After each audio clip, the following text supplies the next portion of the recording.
শুভ সকাল বন্ধুরা, দেখো আজকে আমাদের ঘরে সাজনা ফুলের বড়া বানানো হবে।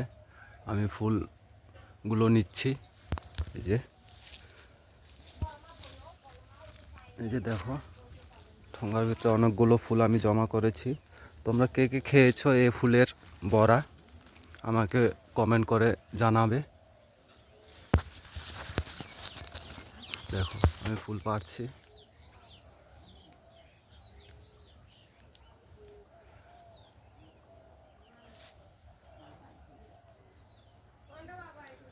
এগুলো ফুল বড়া খেতে অনেক স্বাদ।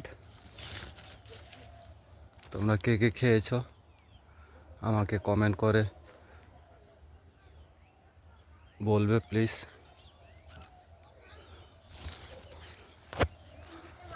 আর এই ফুলটা, এই সাজনা ফুলের সব কিছুই, সাজনা গাছের সব কিছুই কাজে লাগে। ফুলটাও খাওয়া যায়, পাতাটাও খাওয়া যায়, সাজনাটাও খাওয়া যায়, সব কিছু খাওয়া যায়, সব কিছু উপকারী।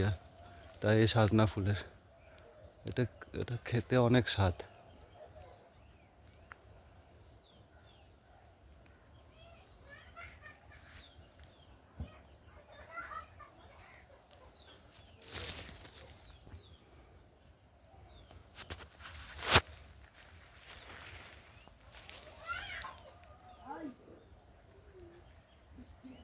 শুভ সকাল বন্ধুরা।